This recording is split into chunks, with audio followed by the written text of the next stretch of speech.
Okay, welcome everybody back to another episode of Intuitive Guidance with Justin and Tor. So good to have you back, Justin.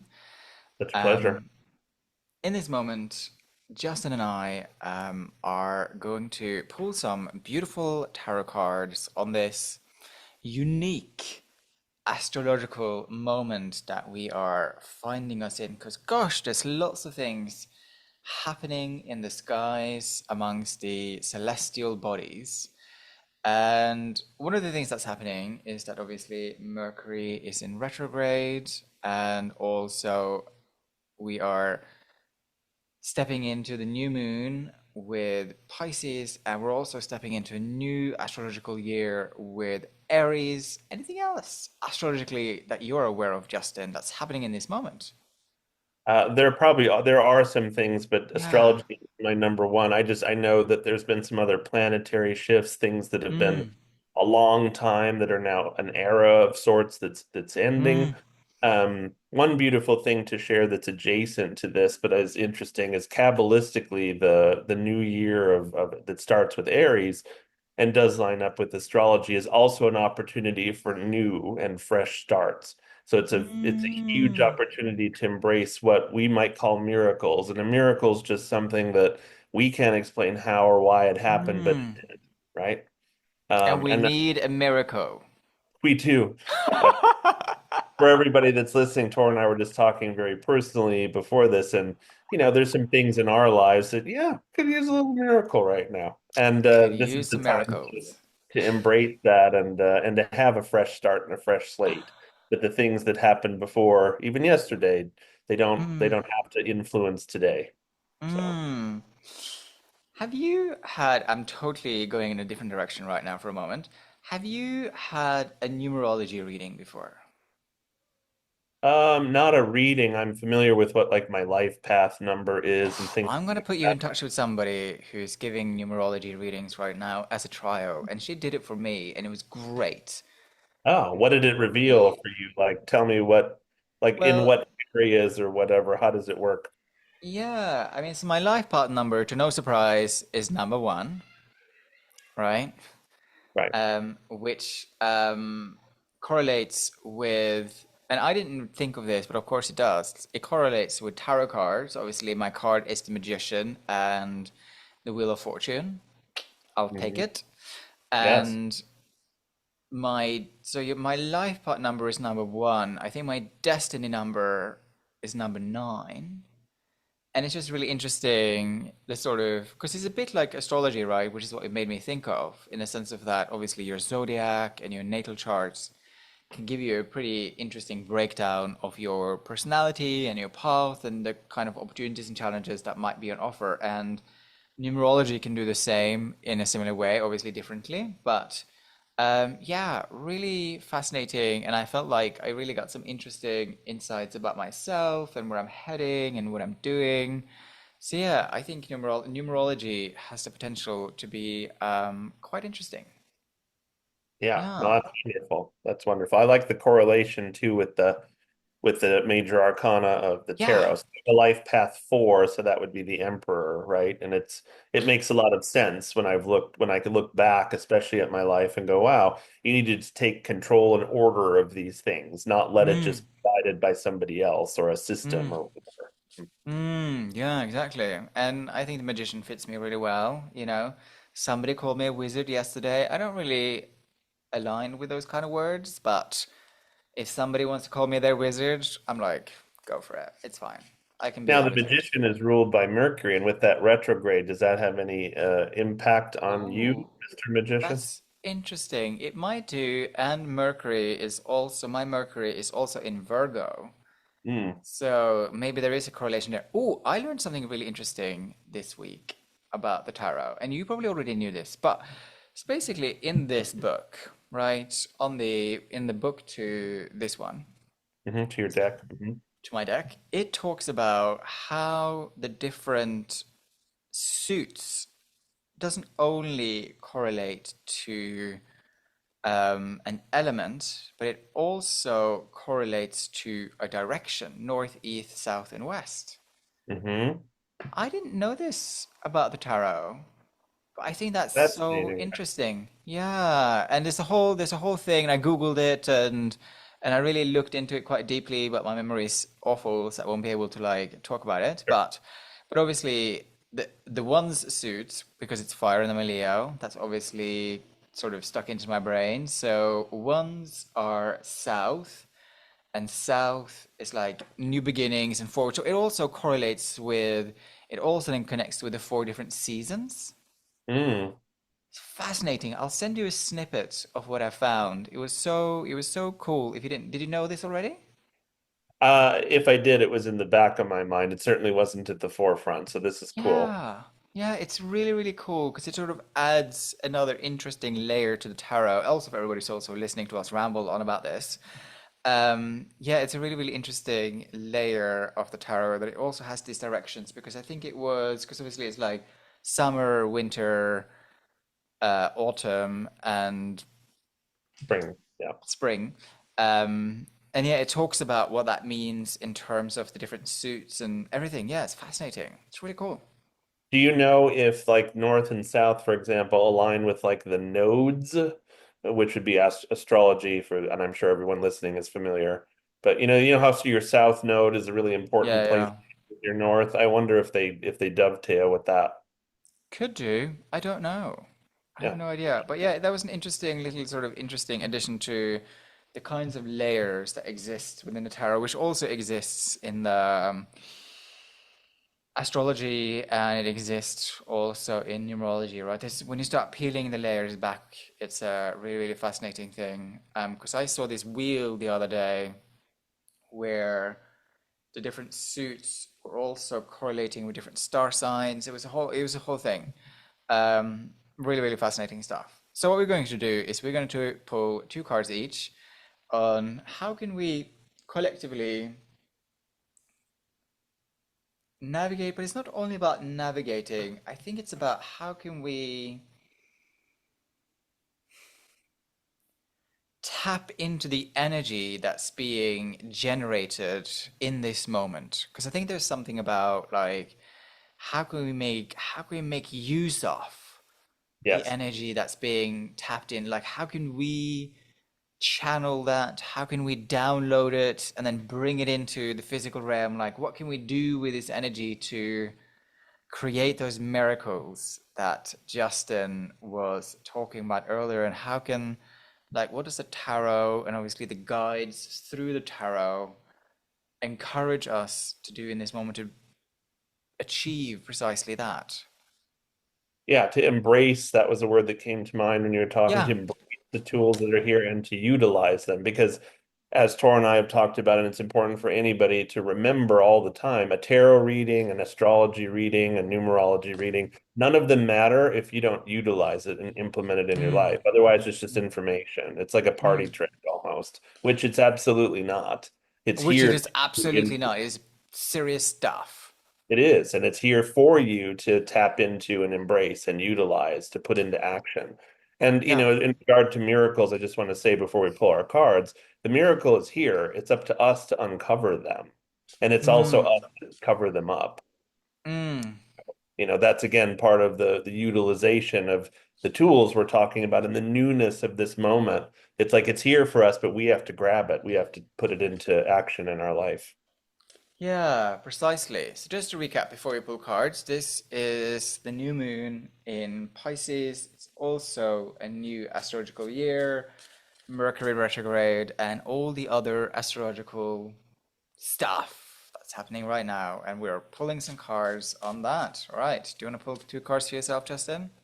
Yes, we'll do that. And as usual, I'll have you pull the cards from my deck once I've shuffled Sure. them. You're a Scorpio, right, Justin? I am Right, yeah. actually have a stellium in Scorpio, so I'm a lot of Oof. Scorpio. All right, so I have shuffled. So intuitively tell me when to stop, and you'll do that twice. Tor, what two cards do we need from this deck? Tell me when to stop. Here we go. Stop. Right? And card number two, tell me when. Stop. Right.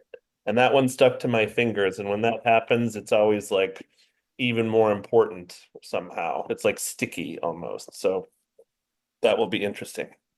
Should I flip them over? They're both reversed. Okay, cool. Just going to ask you. So the first card is the Ten of Pentacles, but reversed. So let's Hmm. talk about that. What hits you first when you hear Ten of Pentacles in regard to a tool, something for us to utilize and embrace in this new moment? The Ten of Pentacles reversed in this moment. So, of course, reversals can be interpreted in many different ways, right? Depends on how you look and feel about it. Blockages, delays, invitations to look inwards, um, imbalances.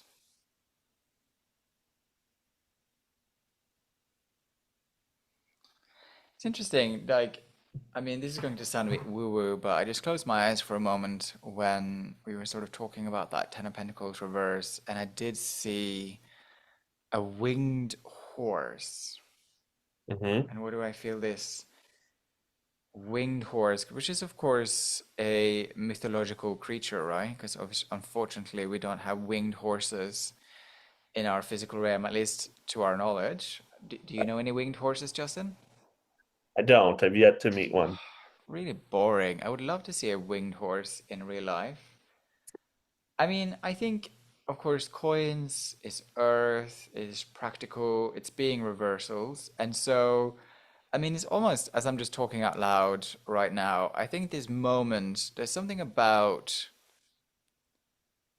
So I was even talking about a client about this earlier about her mind, because we pulled the Queen of Swords reversed, and we're talking about that her mind during this time period, these 2 weeks, might feel just a bit messy and erratic over these 2 weeks. And I feel like the Ten of Pentacles, in some ways, has a similar energy to that. Like there might be feelings of like ungroundedness and there's like shifts happening that's kind of shaking some known foundations.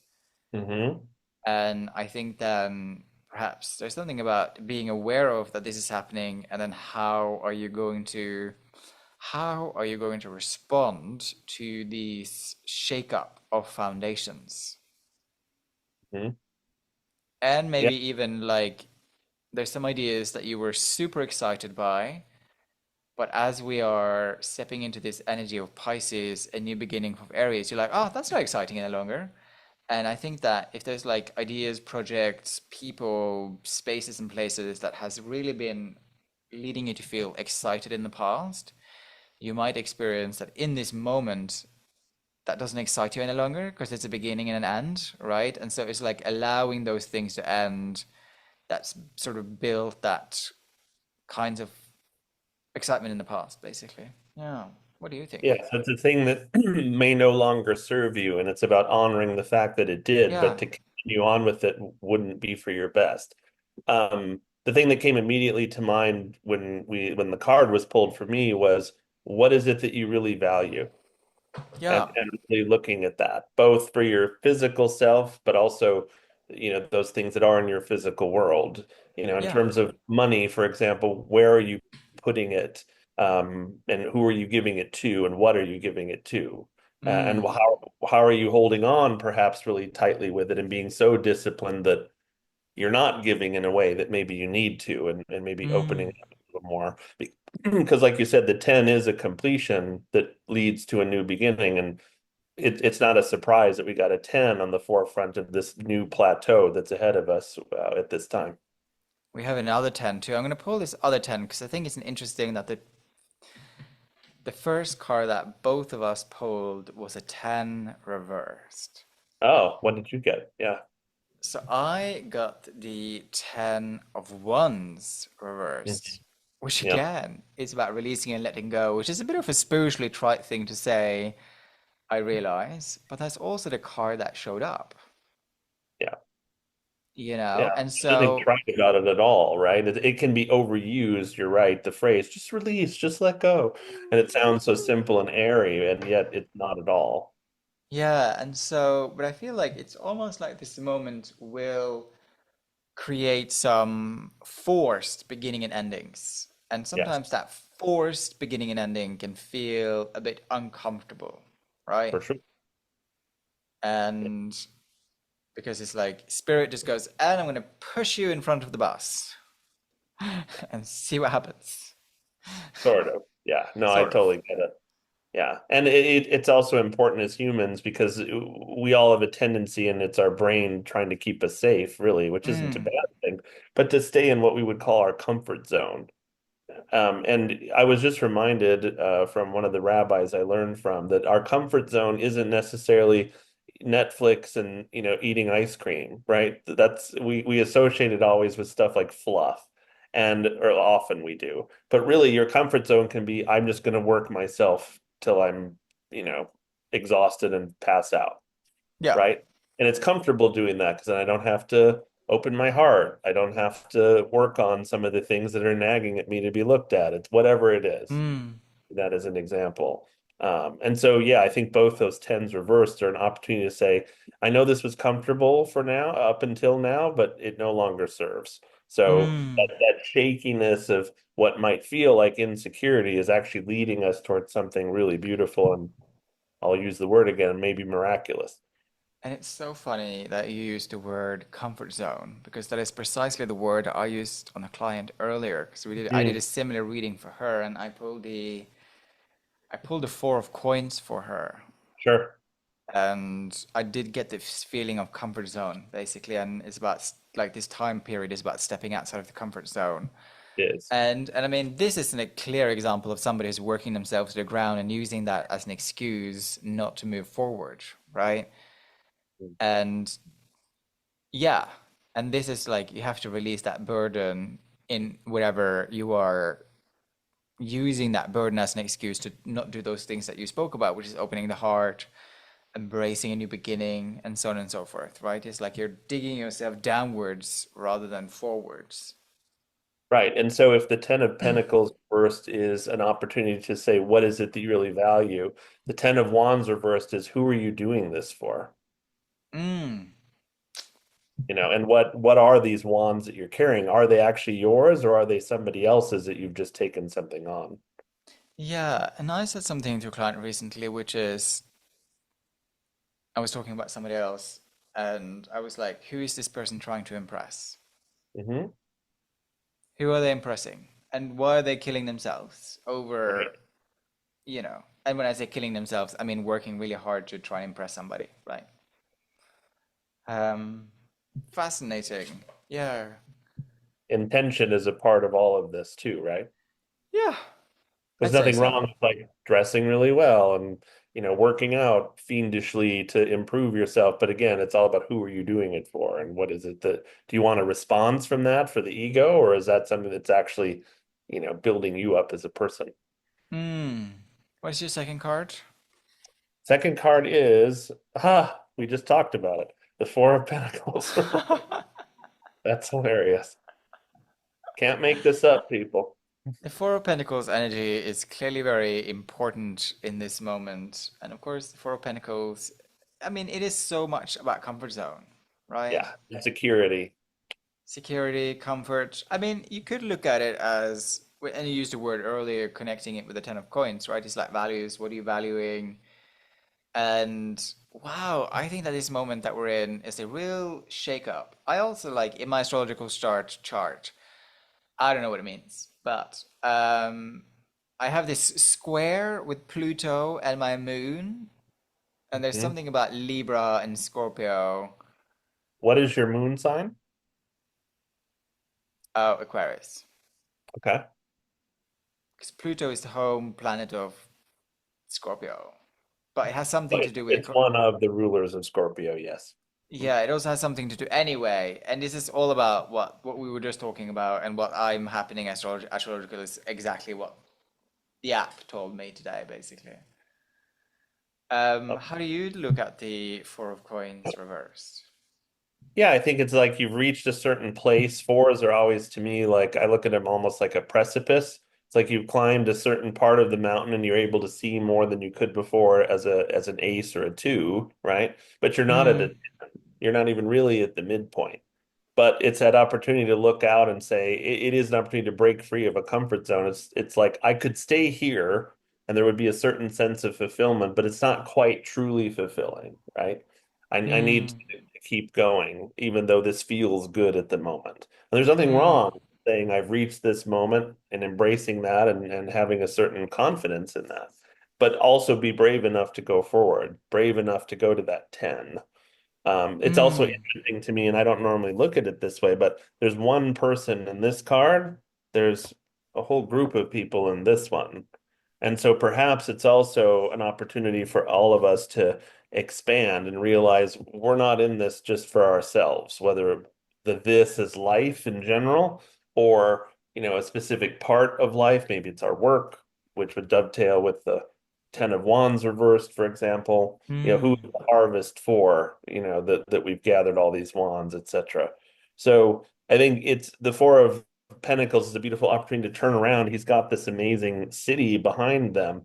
All this opportunity is there, but they have to release what is and look a little bit beyond where they've been. And I think it's so fascinating that you had two Pentacles cards and I had two Wands cards. Oh, okay. What is your second? My second is then the Nine of Wands, where this guy has built his Wow. wall and he's standing there protecting. What do you see in the Nine of Wands? What's the Nine of Wands for you? The word that comes to mind, and this is a pretty common one when it comes to the Nine of Wands, but is resilience. It's like hanging in there. It's like you've been through a Mm, lot. You're not quite at the 10, but it's that pivotal ground that's just before. And if you persist, if you keep being patient, you keep holding on and realize what you've been building is about to come to fruition, it's like this is not the time to give up. And that makes sense with the shakeups that seem to be here for all of us collectively. It's like don't give up, don't give in either to something mm, that might bring you down. It's like instead be open to embrace the newness. mm. Especially as we are stepping into this new year in Aries. And there's also something else astrologically that's moving into Aries, right? At Yeah. least for me, I think it's also everybody else.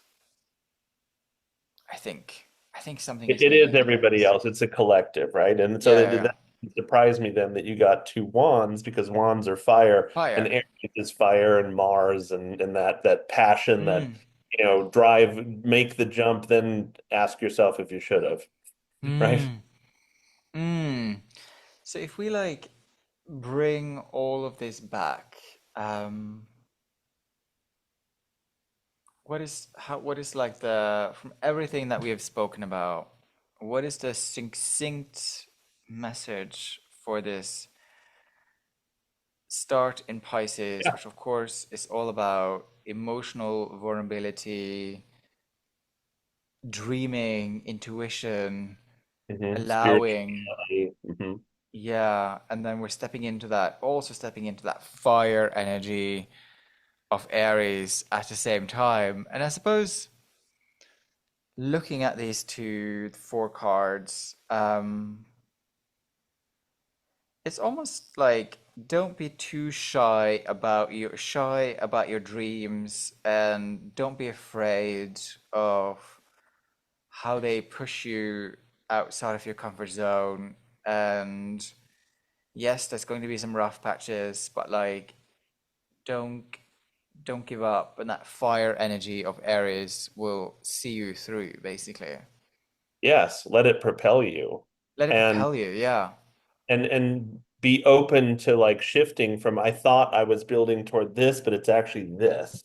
It's Yeah. close. It's a little different picture than maybe the one you've been driving for, and that could be for years, depending on the person and the situation we're talking about. The image that came to mind with all four cards was someone getting on a roller coaster, right? Mm, And you can get on reluctantly and be afraid and crouch in your seat and hold on to the bar really tightly, or you can be one of those people that does this and says it's going to be crazy, but I'm going to whoop and holler and be there for the whole ride and be present in the experience. And I think a beautiful analogy for all of us. It's like, let raise your hands. The ride is happening, so you might as well let go and embrace what comes. It is the worst analogy for me though, because I am petrified. That's why it's a good analogy. See? I know. I Again, you hate don't have to them. go on the literal one. You're I okay. know.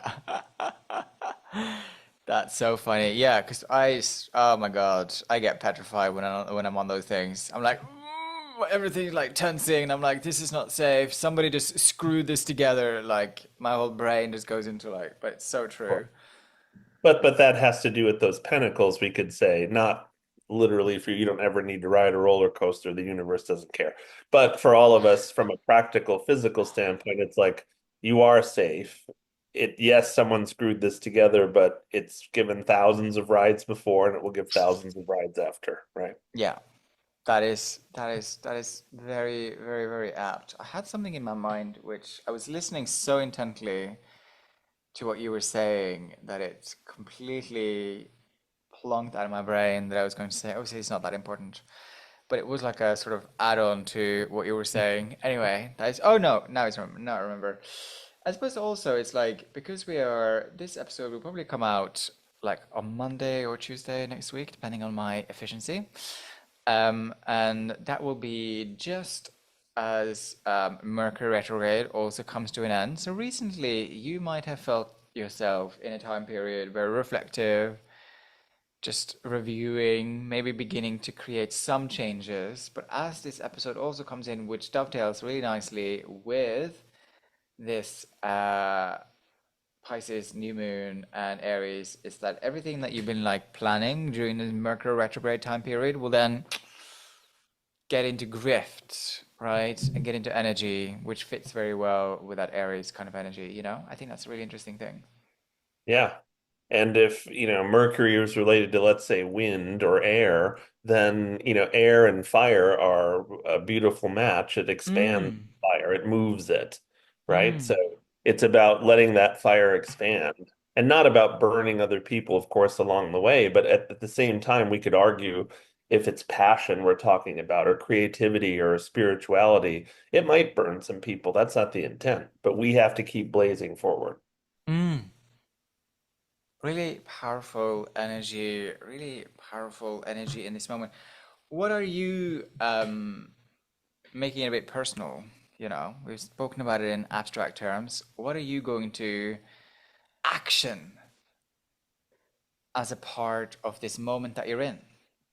So two things come to mind, one of which is a sometimes habit that I know is not helpful for me to and be done with that, or at least reduce it significantly. I want to be open in saying that it might not just be done and over with all at once. It can be, and I hope that it Mm-hmm. is. That's what I'm aiming for. But I want to be real with myself. So there's that. And the other thing is of late, especially at the beginning of 2026, whatever we call it, in our Gregorian calendars, I've taken on probably too many things, and Mm, it's about releasing some of those and finding more. I hate the word because it gets overused, but I'm going to use it in proper context, more balance. mm, That I'm not inside of myself, I'm not bitter or anything else because I've taken on so much, mm. Sure. 'Cause I want to be there fully always for everyone, including being on this time here with you, and I am gratefully and thankfully fully present. But I want to continue that, and I don't want to be less of myself or have nothing to give myself at the end of giving out, Mm, which is a lot of what I do. And I'm grateful mm. for that too, but there has to be more of a balance. Beautiful. How about for Nice. you? Well, so I've been like rejigging my website and offerings over the last week, and I really want to create something which is called Torniamo Intuitive School, which will Mhm. be about, it's something we briefly spoke about not too long ago, and I really want to kick that off this summer. The first course that I'm going to run is reading tarot intuitively, which I think is going to be a lot of fun. I'm also taking on a one-to-one student for my intuitive practitioner training starting in April. And so that's going to Wonderful. be really, really interesting. And so that's an area of my work that I would really like to, yeah, propel forward, as you were using that word earlier. Yeah. That's And is that it's open to like registration, or are you just doing like this one person in no, it's April to open. start? No, it's open. Yeah, yeah. So at the moment, I'm taking on one-to-one learners for like the deeper training. And how And many of then, those do you want to do? well, so I'm going to run this one now and sort of feel into how that goes. And then run sort of shorter courses like reading tarot intuitively. That's like across 3 sessions, 2 hours at a time. I do think I want to move into the model where I do like a level one, level two, level three, where I can do like big groups basically. But I still would like to have this sort of really in-depth one-to-one training where I'm taking on maybe 5 students at a time, basically, Right. you know? And we like really go deep in it together, basically. Yeah, so like running like some short courses, running the levels, and running the intuitive training, intuitive practitioner training on that more one-to-one basis, basically. Yeah. And just to plug you for you, how do people find you? How do people find that to register? Yeah, it is all on my website, tornjamo, torniamo.com. Beautiful. There you go. Yeah, brilliant. Have you thought about doing any training in sort of Kabbalah or tarot or anything like that, Justin? I have and I do from time to time, but the one thing I don't have much of a presence of, and anyone would know if they ever searched for me, is I don't have much of an online presence at all. So like I don't have a site. Like people could email me and I could set something up, but I haven't done that work that you have to like set a platform or Sure. a space for people to come. So the answer is yes Maybe, with a but. Yeah. maybe when all of this is like growing for me, you can come as a visiting professor, Yes, a guest lecturer. I love that. a guest lecturer. I That is would a be honored. good. I would love that. That's such a good idea. Which I'm definitely doing that. Great. That is so happening. I would love for you to do that. Great. That's great. That's such a good idea. Guest lecturer on Torniamo Intuitive School. Great. Well, anybody who's interested in coming and learning from me and obviously from Justin in the future, uh, sign up to my newsletter because that's where all of that information will come out. Again, all of that information is on my website, on my Substack, on Instagram. It's everywhere. And if you enjoy this episode of Intuitive Guidance with Justin and Tor, hit that subscribe button, like button, and we will see you here next time. Thanks so much, everybody. Thank you, Bye. everyone. Bye.